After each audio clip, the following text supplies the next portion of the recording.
अस्सलाम वालेकुम। तो बच्चों आज हम लोग न्यूमेरिकल प्रॉब्लम स्टार्ट कर रहे हैं और फर्स्ट न्यूमेरिकल हमारा है कि compare magnitudes of electrical and gravitational forces exerted on an object of mass this ये 10 ग्राम और चार्ज ये है बाय एन आइडेंटिकल ऑब्जेक्ट। सो हमने इलेक्ट्रिकल फोर्स निकालनी है bye charge that is identical to this charge and gravitational force by a mass which is identical to this mass। यानी दोनों masses जो है इनका mass बराबर है, identical का मतलब ये। और these objects are placed at 10 centimeter from the first, मतलब एक जो है वो चार्ज यहाँ पड़ा हुआ है तो दूसरा जो है वो यहाँ पड़ा हुआ है, और इसी तरह जो masses हैं वो पड़े हुए हैं और उनके दरमियान का डिस्टेंस है वो 10 सेंटीमीटर है। ठीक है, तो 10 सेंटीमीटर में देखना है ग्रेविटेशनल फोर्स कितनी लगती है और इलेक्ट्रिकल फोर्स कितनी लगती है, फिर हमने कंपेयर करना है या बताना है कि कौन सी फोर्स जो है वो बड़ी है। और फिर आपको उसने जो है वो जी की वैल्यू दे दी है इन केस अगर आप भूल गए हों। तो हम देखते हैं कि हम इसको कैसे सॉल्व करते हैं। सो ये देखिए मास हमारे पास m1 एंड m2 बराबर है, सो 10 ग्राम।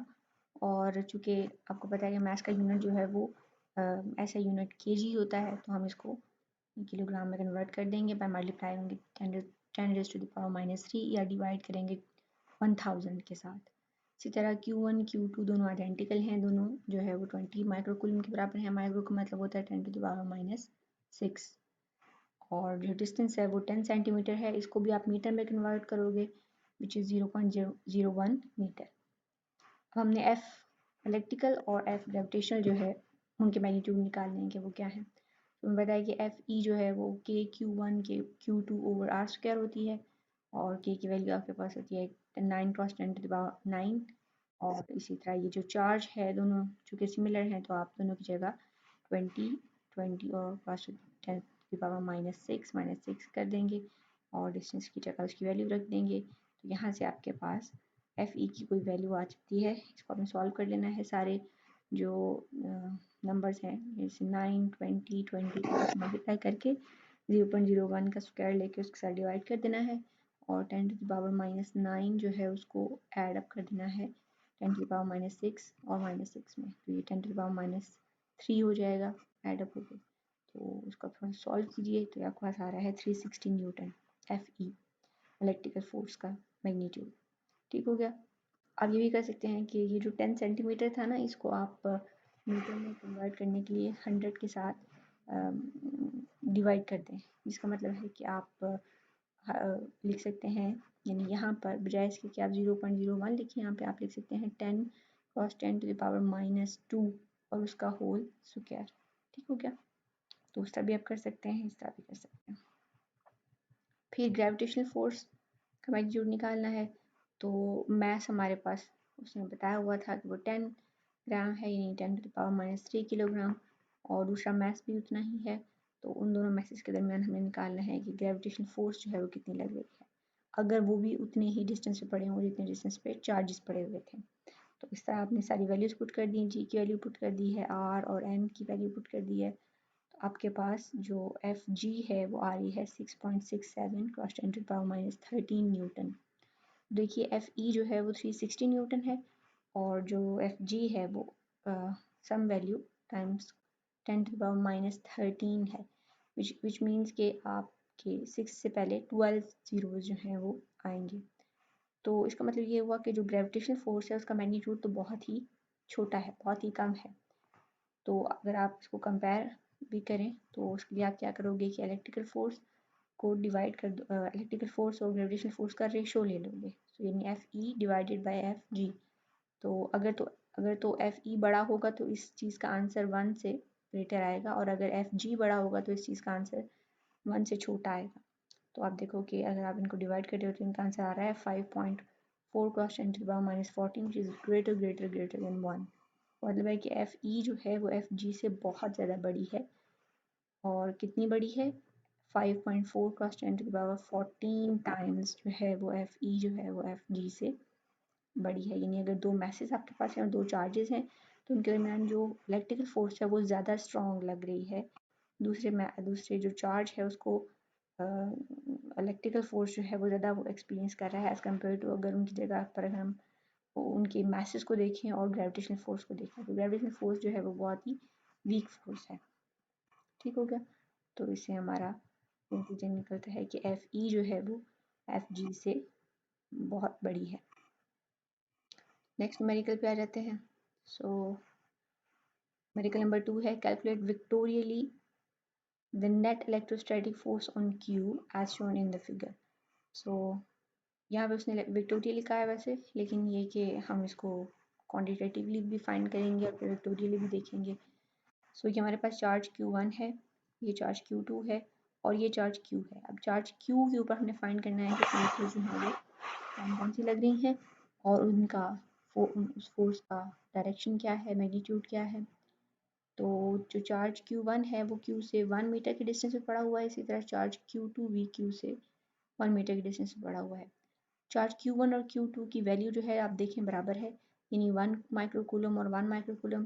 फ़र्क ये है कि ये वाला चार्ज जो है वो पॉजिटिव है और ये वाला चार्ज नेगेटिव है। इसका मतलब है कि इस चार्ज Q1 और Q चार्ज के दरमियान, क्योंकि ये भी पॉजिटिव है, कौन सी फोर्स होगी, रिपल्शन की फोर्स होगी। इसी तरह ये चार्ज Q2 और चार्ज Q के दरमियान, ये चूँकि पॉजिटिव है, ये वाला चार्ज नेगेटिव है, तो इन दोनों के दरमियान कौन सी फोर्स होगी, यहाँ पे अट्रैक्शन की फोर्स होगी। डिस्टेंस उसने 1 मीटर बताया हुआ है दोनों के दरमियान का, और इसी तरह आपको उसने ये डिस्टेंस दिया हुआ है क्यों 6 मीटर 0.6 मीटर और ये वाला डिस्टेंस वर्टिकल 0.8 मीटर। तो इसको हम देखते हैं कि हम इसकी फोर्सेस निकालेंगे और फिर देखेंगे कि उनका मैग्नीट्यूड और डायरेक्शन क्या है। तो इस तरह हमने इस डायग्राम को भी ड्रॉ कर लिया है with force F1 due to charge Q1। ठीक है, तो ये चूँकि रिपल्शन की फोर्स है तो हमने इसको इस चार्ज से अवे ड्रॉ किया है, ठीक है, इस तरफ। सो Q1 और Q जो है वो आपस में एक दूसरे को रिपेल कर रहे हैं, तो ये फोर्स लगेगी F1। इसी तरह Q2 और Q जो हैं वो आपस में एक दूसरे को अट्रैक्ट कर रहे हैं, तो इस पे जो फोर्स लगेगी वो ये वाली होगी। यहाँ पे हमने अट्रैक्शन की फोर्स ड्रॉ की है, यानी towards this charge Q will move away from Q1, so this direction, और अब and towards the charge Q2, यानी इस डायरेक्शन में। ठीक है, तो अब ये होगा, मतलब ये वाला चार्ज जो है इसको रिपेल कर रहा है, ये अट्रैक्ट कर रहा है, तो ऐसा नहीं होगा कि या तो ये इस तरफ जाए या इस तरफ जाए, ये इन दोनों फोर्सेस का जो वेक्टर सम होगा उस डायरेक्शन में जाएगा। और वही हमने फाइंड आउट करना है कि F1 अगर इस डायरेक्शन में लग रही है, F2 इस डायरेक्शन में लग रही है, तो उनका जो वेक्टर सम है वो क्या है, उसका मैग्नीट्यूड क्या है, उसकी डायरेक्शन क्या है, और ये चार्ज Q जो है वो किस तरफ जाएगा। ठीक हो गया। अब अगर ये एंगल थीटा है तो आपको पता है कि ये एंगल भी थीटा होगा F1 और टोटल F के दरमियान। तो ये जो हमने वेक्टर ड्रॉ किया है ये इन दोनों का सम है। जैसे इसको मैं दोबारा अगर फिगर को ड्रॉ करूं तो ये F1 लग रही है, ये F2 लग रही है। ठीक हो गया। अब टोटल F क्या होगी, F1 को कंपोनेंट में रिजॉल्व कर लेते हैं, तो ये हो जाएगी F1 cos थीटा और F1 sin थीटा। ठीक है, यानी F1 के दो कंपोनेंट्स हैं, एक तो x एक्सिस वाला और एक y एक्सिस वाला। ठीक होगा। इसी तरह F2 के भी दो कंपोनेंट्स हैं, एक ये हमारी F2 है, इसका एक कंपोनेंट x एक्सिस के अलॉन्ग है जो कि उसी डायरेक्शन में है जो जिस डायरेक्शन में F1 cos थीटा था, और फिर दूसरा कंपोनेंट जो है वो इस तरह है F2 sin थीटा। ठीक हो गया। तो इस तरह या तो आप ये कीजिए कि पहले दोनों फोर्सेस को कंपोनेंट में रिजॉल्व करें और फिर उनका रिजल्टेंट मालूम कर लें, या आप दोनों फोर्सेस को वैसे ही ऐड करके रिजल्टेंट मालूम कर सकते हैं। अगर हम वैसे ही ऐड करें तो क्या होगा कि ये हो गया पहला वेक्टर F1 वाला, जो दूसरा वेक्टर F2 है इसको ऐड करने का हेड टू टेल रूल जो है वो ये है कि आप इस वेक्टर को पकड़िए F2 को और इसकी टेल को फर्स्ट वेक्टर के हेड के साथ मिला दीजिए। तो ये जो डॉटेड ब्लैक हमने वेक्टर ड्रॉ किया हुआ है ना, ये F2 का वेक्टर है। ठीक होगा। तो ये F2 का वेक्टर और F1 का वेक्टर मिलकर क्या बना रहे हैं, ये वाला वेक्टर। फिर इसको मैंने लिख दिया कि ये F1 प्लस F2 है। ठीक है, तो ये रिजल्टेंट फोर्स है हमारी। और अगर हम कंपोनेंट्स में देखें तो भी हमारी रिजल्टेंट यही बनती है। देखें F1 और F2 जो है उसके कंपोनेंट्स में दोनों के x कंपोनेंट तो ये रहे, यानी F1 का x कंपोनेंट भी ये है और F2 का x कंपोनेंट भी ये है, लेकिन जो उनके y कंपोनेंट्स हैं वो ब्लू लाइंस में आपको दिखाई दे रहे हैं। यानी F1 का जो y कंपोनेंट है F1 cos sin थीटा वो अपवर्ड है और इसका डाउनवर्ड है, और चूंकि दोनों का मैग्नीट्यूड सेम है, मैग्नीट्यूड कैसे सेम है अभी हम इसको देखते हैं कि मैग्नीट्यूड कैसे सेम है। लेकिन आपको पता है कि देखो यहाँ पे चार्ज Q1 जो था उसका मैग्नीट्यूड और Q का मैग्नीट्यूड में मतलब चार्ज Q1 और चार्ज Q जो है वो या आप यूँ कह लें कि चार्ज Q1 और Q2 जो है वो सिमिलर है, यानी इसका जो है वो अगर मैग्नीट्यूड 1 है तो इसका जो है वो -1 है। -1 का सिंपली ये मतलब है कि चार्ज जो है वो नेगेटिव है और मैग्नीट्यूड जो है वो 1 है। तो यानी इनके दरमियान जो रिपल्शन की फोर्स लगेगी और उनके दरमियान जो अट्रैक्शन की फोर्स लगेगी वो दोनों फोर्सेज जो हैं आपस में बराबर होंगी। तो ये हम अभी न्यूमेरिकली निकाल भी लेते हैं कि दोनों फोर्स बराबर हैं। तो चूंकि दोनों फोर्सेस बराबर होंगी उनके एक्स और वाई कंपोनेंट भी बराबर हैं, यानी F1 sine theta F2 sine theta. तो ये जो दोनों ब्लू लाइंस होंगी ना, चूंकि एक दूसरे के ऑपोजिट हैं तो एक दूसरे को कैंसिल कर देंगे ये वाले वेक्टर, यानी हमारी जो फोर्स होगी टोटल उसके जो वाई कंपोनेंट्स हैं वो कैंसिल हो जाएंगे, वाई कंपोनेंट 0 हो जाएगा और एक्स कंपोनेंट ऐड अप हो जाएंगे, यानी F1 cos theta plus F2 cos theta add up हो जाएंगे। हमारी जो रिजल्टेंट फोर्स है वो इस डायरेक्शन में लगेगी। ठीक हो गया। यहाँ से भी हमने ऊपर से भी देखा कि रिजल्टेंट जो है वो एक्स डायरेक्शन में लग रही है और ये जो हम कंपोनेंट में रिजॉल्व करके भी देख रहे हैं कि दोनों जो है वो अगर हम ऐड करें तो दोनों फोर्सेस जो हैं वो एक्स कंपोनेंट में ऐड होकर हमें रिजल्टेंट दे रही हैं। ठीक हो गया। यानी हमारी जो नेट फोर्स है वो बराबर है F1 cos theta plus F2 cos theta. और वैसे तो होना ये चाहिए था कि नेट फोर्स बराबर है F1 cos theta plus F2 cos theta plus F1 sin theta plus F2 sin theta, लेकिन चूंकि F1 sin theta F2 sin theta जो है वो एक दूसरे के ऑपोजिट हैं, वो कैंसिल हो रहे हैं तो वो 0 है यहाँ पे। ठीक हो गया। तो अब हम निकाल लेते हैं कि फोर्सेस क्या है और उनका मैग्नीट्यूड कैसे बराबर है। तो अब देखो चार्ज Q1 जो है वो 4 माइक्रो कूलम है, माइक्रो मतलब 10 to the power -6।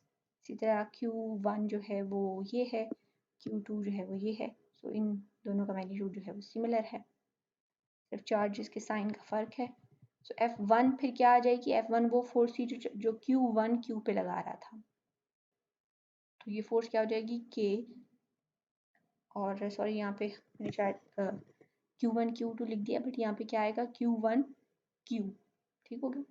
ये F1 जो है इसको आप करेक्ट कर लीजिएगा। F1 जो है वो फोर्स है जो Q1 और Q के दरमियान लग रही है। सो यहाँ पे Q1 Q आएगा। सो Q1 की वैल्यू पुट कर दें और Q की वैल्यू पुट कर दें। ठीक है, देखिए आपने वैल्यू पुट की और डिस्टेंस आपको गिवन है 1 मीटर का दोनों के दरमियान, मैं देखा था, उसको कन्वर्ट करने की ज़रूरत नहीं है। तो F1 की वैल्यू आपके पास आ रही है 36 cross 10 to the power -3 newton. इसी तरह F2 जो है वो क्या होगी, F2 के लिए आप फॉर्मूला लिखोगे KQ1 KQ2Q। ठीक है, तो आप फॉर्मूला लिखोगे KQ2Q divided by R square, और इसमें सारी यही वाली वैल्यूज होंगी सिवाय इसके कि यहाँ पर एक नेगेटिव साइन आ रहा होगा। तो हम चूँकि अभी सिर्फ मैग्नीट्यूड निकाल रहे हैं फोर्स का, तो हम इस नेगेटिव साइन को इग्नोर कर देते हैं। ठीक है, नेगेटिव साइन का सिर्फ ये मतलब है कि फोर्स जो है वो अट्रैक्टिव है। सो यहाँ पर आप देखोगे कि उसका भी मैग्नीट्यूड जो है वो 36 cross 10 to the power -3 newton आता है। यानी ये कि जो दोनों फोर्सेस हैं हमारी बराबर हैं, F1 और F2 F के बराबर है 36 cross 10 to the power -3 newton, यानी दोनों जो है F जो है वो यही है। तो हमारी टोटल F क्या होगी, जैसे हमने ऊपर देखा कि F1x प्लस F2x और y कंपोनेंट्स इसके कैंसिल हो रहे हैं, और इसको आप F1x को F1 cos थीटा, F2x को F2 cos थीटा लिख सकते हैं। तो चूंकि F1 और F2 बराबर हैं, F1 और F2 यहाँ से बराबर हैं, दोनों को F लिख सकते हैं सिंपली। तो अगर हम सिंपली F लिखेंगे तो क्या हो जाएगा 2F cos थीटा। ठीक हो गया। अब यहाँ से हमें F यानी टोटल फोर्स मालूम करने के लिए थीटा की ज़रूरत है। थीटा क्या होगा, थीटा देखिए कि हमारी डायग्राम में हमारी डायग्राम में जो ये वाली डायग्राम थी ग्रीन वाली, इसमें ये जो थीटा है ये वाला थीटा और ये वाला थीटा बराबर है, तो हमने बेसिकली ये थीटा निकालना है। क्योंकि दोनों थीटा बराबर हैं तो आप थीटा यहाँ से भी निकाल सकते हैं। तो यहाँ से थीटा किसके बराबर हो जाएगा, हम tan थीटा को, तो tan थीटा यहाँ पे देखिए इस वाली ट्राइंगल में tan थीटा क्या होगा, ये आपका है परपेंडिकुलर और ये बेस है। tan थीटा परपेंडिकुलर यानी 0.8 डिवाइडेड बाय बेस यानी 0.6 के बराबर होगा। ठीक हो, आप यहाँ से भी निकाल सकते हो, ये वाला थीटा भी वो इसी थीटा के इक्वल है, तो थीटा भी ऐसे 0.8 ये वाला डिस्टेंस और 0.6 ये वाला डिस्टेंस। ठीक है, तो इस तरह आपके पास जो थीटा है वो आ जाएगा 0.8 डिवाइडेड बाई 0.6, 53 डिग्रीज। इसको आप यूँ, आपको पता है ना, इसको आपने कैसे करना है कि थीटा इधर ही रहने देना है और tan इनवर्स लेना है इस वैल्यू का। इस वैल्यू को डिवाइड कीजिए और फिर इसका tan इनवर्स लीजिए तो आपके पास आ जाएगा थीटा। ये tan थीटा का आंसर नहीं, ये सिर्फ थीटा का आंसर है 53 डिग्रीज। सो हमारे पास टोटल f आ जाएगी f 2f cos थीटा, और cos थीटा की जगह आप cos 53 डिग्री पुट कर देंगे और f की जगह f की वैल्यू पुट कर देंगे। तो ये आपके पास यहाँ पर इसके कोई रिजल्ट आएगा जो कि मैंने शायद नहीं लिखा हुआ, तो आप आंसर में देख लीजिएगा। सो इसका रिजल्ट आ रहा है 0.058 न्यूटन। ठीक हो गया। तो अब मैंने इसको x क्यों लिखा है, क्योंकि आपको पता है y वाला कंपोनेंट कैंसिल हो गया था, तो टोटल हमारा जो फोर्स है उसका सिर्फ है ही x कंपोनेंट, तो हम टोटल फोर्स को लिख सकते हैं कि वो Fx ही है। यानी अगर हमें टोटल फोर्स जो है वो फाइंड आउट करनी है तो क्या होगी, Fx का स्क्वायर प्लस Fy का स्क्वायर अंडर रूट, और चूंकि Fy तो 0 है तो Fx का स्क्वायर, यानी स्क्वायर और अंडर रूट कैंसिल हो जाएगा, यानी वो हमारे पास इस यहाँ पे Fx लिख लें तो ये हमारी टोटल फोर्स जो है वो Fx ही है। तो ये तो हो गया उसका मैग्नीट्यूड, यानी फोर्स का मैग्नीट्यूड जो है वो ये।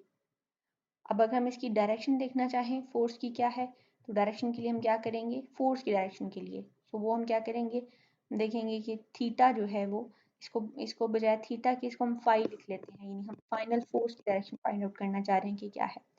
सो ये जो tan फाई है इसको आप फाई लिख लीजिएगा, वो किसके बराबर होगा, वो होगा आपकी डायग्राम से अगर हम देखें तो ये सो हमें बेसिकली हमें ये वाला थीटा फाइंड आउट करना है। ठीक, तो हम देखना चाह रहे हैं कि ये जो हमारी टोटल फोर्स है किस डायरेक्शन में है। तो इसके लिए हम क्या करेंगे कि जो हमारा y कंपोनेंट है फोर्स का उसको डिवाइड कर देंगे x कंपोनेंट के साथ, तो ये वाला एंगल हमारे पास आ जाएगा। ठीक है, ये वाला एंगल थीटा आ जाएगा हमारे पास। तो अब ऐसा है कि जो हमारा हमने कहा कि यहाँ पर सो ये वाला एंगल पहले हमने निकाला था 0.8 डिवाइडेड बाई 0.6, अब हम ये वाला एंगल फाइंड आउट करना चाह रहे हैं और ये हमारा फाइनल फोर्स का जो इनकी जो डायरेक्शन है उसका एंगल है। और ये वाला एंगल जो था वो हमें ये बता रहा था कि F1 और F2 जो है वो इंडिविजुअली किस डायरेक्शन में लग गई हैं। ठीक है, और ये वाला एंगल जो है वो हमें बता रहा है कि जो टोटल फोर्स है F1 प्लस F2 वो किस डायरेक्शन में है। तो वो या तो आप F1 यानी Fy divided by Fx along this direction, मतलब F1 की वजह से मालूम कर लें, या आप F2 की वजह से मालूम कर लें Fy डिवाइडेड बाई Fx। तो Fy जो है वो हमारा 0 है चूँकि, और Fx जो है वो हमने निकाला है, इन दोनों का सम वो क्या है, Fx जो भी हो, यहाँ पे देखें Fx जो है उससे कोई फर्क नहीं पड़ रहा क्योंकि 0 डिवाइडेड बाय समथिंग इज 0। तो tan थीटा जो है, यानी थीटा हमारे पास क्या आ जाएगा, या फाई हमारे पास क्या आ जाएगा, तो tan इनवर्स 0 इक्वल्स टू 0 आ जाएगा। सो इसका मतलब है कि जो 0 का मतलब क्या हुआ कि थीटा जो है वो x से स्टार्ट होता है ना, तो ये हमारे पास x एक्सिस है, यानी हॉरिजॉन्टल लाइन x एक्सिस है, और थीटा जो है यहाँ से स्टार्ट होता है, अगर आप इधर को जाएंगे तो थीटा वैसे वैसे इंक्रीज होगा। तो अगर थीटा 0 आ गया तो इसका मतलब है कि हमारी फोर्स जो है वो लाई कर रही है अलोंग द x एक्सिस। ठीक है, it's not making any angle with x axis, so it's along the x axis. या आप ये कह दोगे कि आप अपनी फोर्स के साथ जो यूनिट वेक्टर है वो आई रख देंगे। सो यहाँ पे जैसे इन्होंने रखा हुआ है यूनिट वेक्टर आई, ये बताने के लिए कि फोर्स जो है उसकी डायरेक्शन है अलोंग द एक्स एक्सिस। ठीक हो गया। प्रॉब्लम नंबर 3 आप देखिए, उसमें क्या है कि a point charge Q equals to -8.0 plus 10 to the power -8 coulomb is placed at the origin. Calculate the electric field at point 2 meter from the origin on z axis. तो अब ऐसा है कि अगर हम इसकी डायग्राम बना लें थोड़ी सी, तो ये कुछ इस तरह बता रहा है हमें कि हमारा ओरिजिन है, और अगर हम इसको 3 एक्सिस पे बनाएं तो ये ओरिजिन है x y z। तो वो हमें कह रहा है कि calculate the electric field at a point 2 metre from the origin on z axis. So यहाँ पे करके कोई पॉइंट है आर डिस्टेंस के ऊपर, हमने फाइंड करना है कि ओरिजिन पे अगर कोई चार्ज पड़ा हो जो कि इतना है, इतना चार्ज है, तो इस जगह पर जो इलेक्ट्रिक फील्ड है वो क्या होगी। ठीक है, तो इस जगह पर हमने इलेक्ट्रिक फील्ड जो है वो फाइंड करनी है इस डिस्टेंस के ऊपर।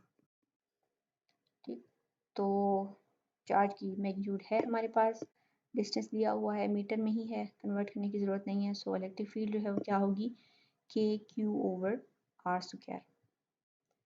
सो ये आपके पास आ जाएगा, के की वैल्यू पुट कीजिए, क्यू और आर की वैल्यू पुट करें, तो ये आपके पास आ रहा है कुछ 180 न्यूटन पर कूलम। ठीक हो गया, 180 न्यूटन पर कूलम है, तो इसकी डायरेक्शन क्या होगी, चूँकि जी डायरेक्शन में फाइंड करना था, तो आप लिख दोगे कि इसकी डायरेक्शन जो है वो के है, तो के यूनिट वेक्टर जो है वो आप साथ लिख दोगे। ठीक हो गया, जो भी आंसर आ रहा है, यहाँ पे बेसिकली 180 आंसर आ रहा है, और यहाँ पे क्या है 1.8 क्रॉस 10 टू द पावर +2, तो जब आप ये +2 यानी 100 को इससे मल्टीप्लाई करोगे तो ये 180 ही बन जाएगा। ठीक है, और नेगेटिव साइन भी साथ आ रहा है क्योंकि क्यू जो था वो नेगेटिव था, तो यहाँ पर आप नेगेटिव साइन भी साथ आएगा, तो ये आपका आंसर है, यानी -180।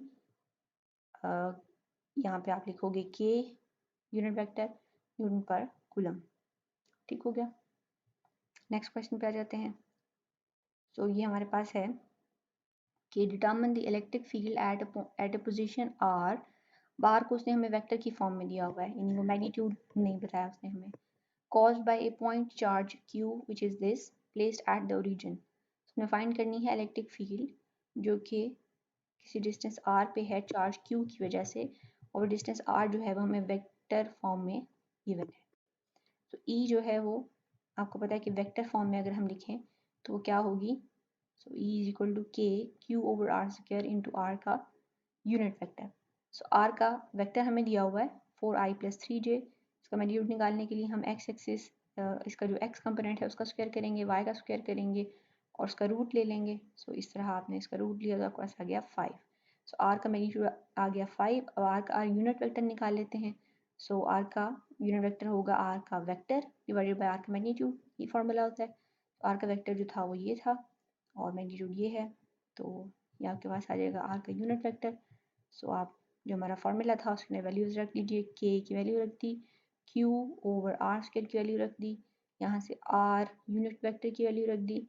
तो आप ये करेंगे कि ये जो 4i + 3j है इसको छोड़ के बाकी सारी चीज़ को सॉल्व कर लेना है आपने। सो अगर आप सॉल्व करते हैं तो आपके पास ये आता है 360। अब 360 को आपने मल्टीप्लाई करना है आई के साथ भी, यानी आई का जो भी मैग्नीट्यूड है, आई डायरेक्शन में जितना भी हमारा मैग्नीट्यूड है 4 है, तो 360 को 4 से मल्टीप्लाई करें 1440 आ जाएगा, और इसको 3 से मल्टीप्लाई करें 1080 आ जाएगा। तो आई को आई के साथ और जे को जे के साथ, यानी आपने यूँ नहीं करना कि 4 + 3 को ऐड कर देना है, क्योंकि स्टिल हमें चूँकि आर जो है हमें वेक्टर फॉर्म में दिया हुआ था, तो जो इलेक्ट्रिक फील्ड है उसका कोई एक डायरेक्शन नहीं होगी। यहाँ पे तो जैसे हमें यहाँ पे इलेक्ट्रिक फील्ड मालूम करनी थी तो वो जी डायरेक्शन में फाइंड करनी थी, और अगर हमें इस क्वेश्चन में मालूम करनी थी तो हमें मतलब एक सिंगल डायरेक्शन थी। अब डायरेक्शन जो है वो मतलब बीच में है कोई, यानी जैसे अगर हम आई और जे वाली डायरेक्शन निकालें तो ये एक्स और वाई एक्सिस के यानी फर्स्ट क्वाड्रेंट के बीच में कहीं पर है, तो इलेक्ट्रिक फील्ड जो है वो भी ऐसे ही आएगी, यानी 1440 आई + 1080 जे डायरेक्शन में। ठीक हो गया, तो ये अभी आज के लिए यही 4 न्यूमेरिकल करने हैं आपने, अपने रजिस्टर पे कर लीजिएगा। जैसे ही ये चैप्टर ख़त्म होगा आपका रजिस्टर चेक होगा। ठीक हो गया, अल्लाह हाफ़िज़।